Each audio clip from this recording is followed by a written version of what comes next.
আলহামদুলিল্লাহ আলহামদুলিল্লাহ।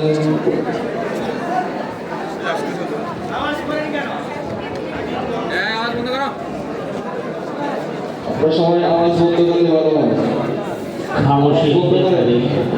খামোশি এখতিয়ার করি। যারা বিক্ষিপ্ত হয়ে আছে একটু সুশৃঙ্খলভাবে বসে যায়।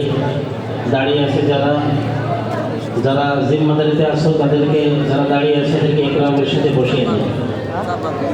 জাযাকুমুল্লাহ। আসসালামু আলাইকুম ওয়া রাহমাতুল্লাহি ওয়া বারাকাতুহু। নাহমাদুহু ওয়া নুসাল্লি আলা রাসূলিল কারীম। আম্মা বা'দ। ফাআউযু বিল্লাহি মিনাশ শাইতানির রাজীম। বিসমিল্লাহির রাহমানির রাহিম। ওয়া'তাসিমু বিহাবলিল্লাহি জামিআন ওয়া লা তাফাররাকু। وقال النبي صلى الله عليه وسلم: لا إسلام إلا بالجماعة ولا جماعة إلا بالإمارة ولا إمارة إلا بالسياسة. ঐতিহ্যবাহী নিম্নলিখিত আলিম কুরআন ও সুন্নাহ মাদ্রাসা ছাত্র কাফেলা কর্তৃক আয়োজিত বাৎসরিক বক্তৃতা সেমিনারের সম্মানিত সভাপতি, সুদক্ষ পরিচালক, বিজ্ঞ বিচারক মণ্ডলী, সালেহা ওলামায়ে কেরাম এবং আমার সামনে উপস্থিত প্রাণপ্রিয় ছাত্র ভাইরা, আপনাদেরকে সকলকে জানাই আমার আন্তরিক শুভেচ্ছা ও অভিনন্দন। প্রিয় উপস্থিতি, আজকে আমার আলোচ্য বিষয় হলো বর্তমান বাংলাদেশে ইসলামী আন্দোলন সমস্যার সম্ভাবনা। আল্লাহ তাআলা তৌফিক দান করলে উক্ত বিষয়ে কিঞ্চিত পরিমাণে আলোচনা করার প্রয়াস করব ইনশাআল্লাহ। প্রিয় উপস্থিতি, উক্ত বিষয়ে আলোচনা করতে হলে প্রথমে আমাদেরকে জানতে হবে ইসলামী আন্দোলন কাকে বলে।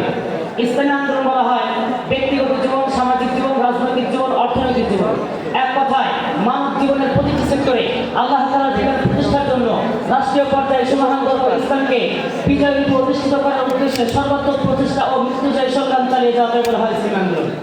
প্রিয় উপস্থিতি, যেহেতু ইসলাম ব্যতীত পৃথিবীতে থাকা অন্য কোনো বিধিবিধান নেই, আমাদের জন্য সুখ, শান্তি, সমৃদ্ধি, কল্যাণ অর্জন করা পসিবল নয়। সুতরাং আমাদেরকে এই ইসলামকে কিয়ামত পর্যন্ত টিকে রাখতে হবে এবং এই ইসলামকে কিয়ামত পর্যন্ত টিকে রাখার অন্যতম হাতিয়ার হলো ইসলামী আন্দোলন। এই জন্য তো সে নক্ষত্রতুল্য সাহাবায়ে কেরাম থেকে আজ পর্যন্ত মুসলিম উম্মাহ এই আদর্শকে যথার্থ আচরণ করে আসছে। সেই ধারাবাহিকতায় আমাদের প্রাণপ্রিয় মাতৃভূমি বাংলাদেশেও নায়েবে নবী ও রাহবারে উম্মাত উলামায়ে কেরামের ভূমিকা অনস্বীকার্য। আসুন এবার বাংলাদেশে ইসলামী আন্দোলনের ইতিহাসের বিবেচনা করে আসি। প্রিয় উপস্থিতি, মোহাম্মদ বিন কাসেমের সিন্ধু বিজয়ের পর 1203 হিজরি সনে ইখতিয়ারউদ্দিন মোহাম্মদ বিন বখতিয়ার খুলজি রাহমাতুল্লাহি আলাইহি মাত্র 17 জন জানবাজ অশ্বারোহীর সঙ্গে নিয়ে বঙ্গ বিজয় করে এদেশের সর্বপ্রথম ইসলামী আন্দোলনের ভিত্তিপ্রস্তর স্থাপন করে। এরপর অসহায় নির্যাতিত মানুষের টাকা সাড়া দিয়ে সুদূর ইয়ামান থেকে ছুটে আসেন হযরত শাহজালাল রাহমাতুল্লাহি আলাইহি এবং শুরু করেন বিদআত ও কুসংস্কারের বিরুদ্ধে অপ্রতিরোধ আন্দোলন। এরপর 1954 সালে সাব্বির আহমদ উসমানী কর্তৃক নিজাম ইসলামী পার্টি আন্দোলন ও স্বাধীনতা পরবর্তী সময়ে জমিয়তে ওলামায়ে ইসলাম গঠন বাংলাদেশে ইসলামী আন্দোলনকে আরো বেগবান করে তোলে। এভাবে যুগে যুগে ওলামায়ে উম্মতগণ এই এদেশে ইসলামী আন্দোলনের সাথে মজবুত হয়ে গেছেন। কিন্তু দুঃখজনক হয়ে বাস্তব আজ এটাই যে বর্তমান বাংলাদেশে ইসলামী আন্দোলনে বেশ কিছু সমস্যার সৃষ্টি হয়েছে। যেমন আজ আমরা আমাদের ঐক্য হারিয়ে ফেলেছি, যার কারণে এদেশে প্রায় 40টিরও বেশি ইসলামী দল থাকা সত্ত্বেও আজও পর্যন্ত আমরা সফলতার শিখরে পৌঁছতে পারছি না। অতএব আমাদের ইসলামী আন্দোলনকে সফল করতে হলে নিজেদের চিন্তা না করে, নিজেদের সফলতার কথা চিন্তা না করে, ইসলামী আন্দোলনের সফলতার কথা চিন্তা করেন, সকল ঐক্যবদ্ধ হয়ে ইসলামী আন্দোলন গড়ে তুলতে হবে। কেননা এই ঐক্য ছাড়া কখনো সম্ভব না। মুসলমান ভুলে গেলে চলবে না। এই দেশ ওলামায়ে কেরামের দেশ, এই দেশ মুসলমানদের দেশ, এই দেশে ইসলাম ছিল, ইসলাম থাকবেই। সুতরাং ইসলামকে কিয়ামত পর্যন্ত টিকিয়ে রাখার জন্য সকলে ঐক্যবদ্ধভাবে গড়ে তুলতে হবে ইসলামী আন্দোলন।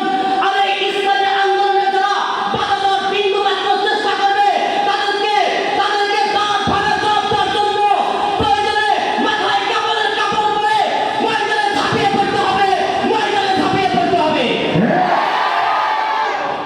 প্রিয় উপস্থিতি, এই ঐক্যের সাথে সাথে আমাদের আরো কিছু সমস্যা হলো আজ আমাদের মাঝে বেশ কিছু জিনিসের অভাব রয়েছে। যেমন আজ আমাদের মাঝে আত্মবিশ্বাসের অভাব, লিল্লাহিয়াতের অভাব, বিশেষ করে ইসলামী মিডিয়ার অভাব। এসব কিছুর ফলে আজ আমাদের আন্দোলন পদে পদে ব্যর্থ হচ্ছে।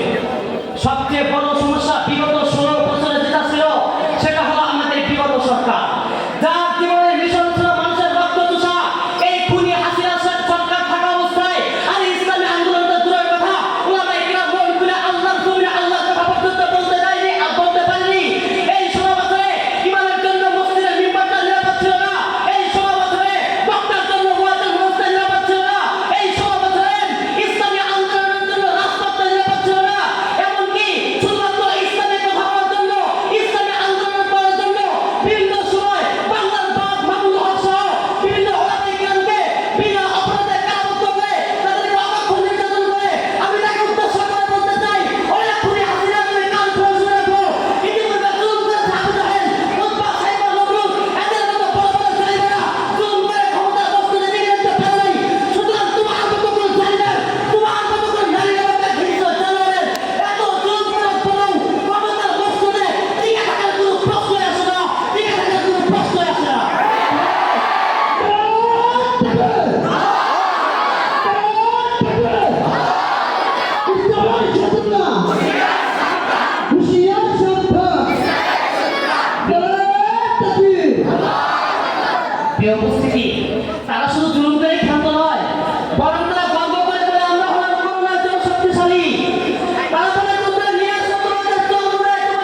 প্রিয় উপস্থিতি, এই সমস্ত সমস্যা দূর করতে হলে আমাদেরকে সমস্ত ওলামায়ে কেরামকে এই ইসলামী আন্দোলন শুরু করে টেকনাফ থেকে তেতুলিয়া, রূপসা থেকে পাটুরিয়া পর্যন্ত প্রতিটি ঘরে ঘরে ইসলামী রাষ্ট্রের সুফল তুলে ধরে তাদেরকে ইসলামের প্রতি আকৃষ্ট করতে হবে এবং তাদেরকে সাথে নিয়ে ইসলামী আন্দোলন করতে হবে এবং একজন যোগ্য আলেমের নেতৃত্বে রাষ্ট্র পরিচালনা করতে হবে।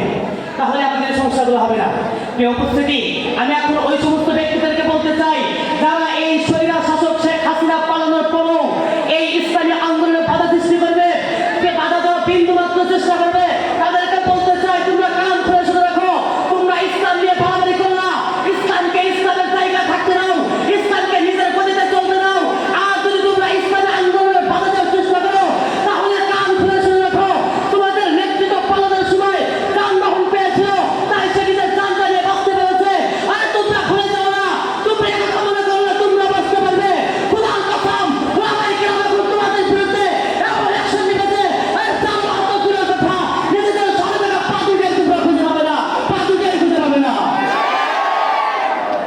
পরিশেষে বলতে চাই, ওহে জাতির ভবিষ্যৎ কর্ণধার তোলায় আজিজ, এই ইসলামী আন্দোলন যুগে যুগে চলে আসছে, কিন্তু আফসোস কেউ সফল হতে পারছে না।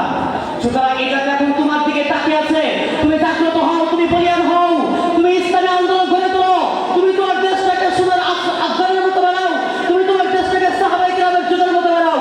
সুতরাং নিজ ইসলামী আন্দোলন গড়ে তোলার জন্য, আল্লাহর রাস্তায় জীবন দেওয়ার জন্য, নিজের দেশটাকে আফগানের মতো বানানোর জন্য কে কে প্রস্তুত? তো হাত তুলে আল্লাহকে দেখিয়ে দেন। আল্লাহ তাআলা আমাদের সকলকে ইসলামী আন্দোলন গড়ে তুলে দেশটাকে আফগানের মতো বানানোর তৌফিক দান করুন। বিসমিল্লাহি ওয়া ফাতহুর আসসালামু আলাইকুম। মাশাআল্লাহ, জাযাকুমুল্লাহ। অসংখ্য শুকরিয়া মুস্তাফা।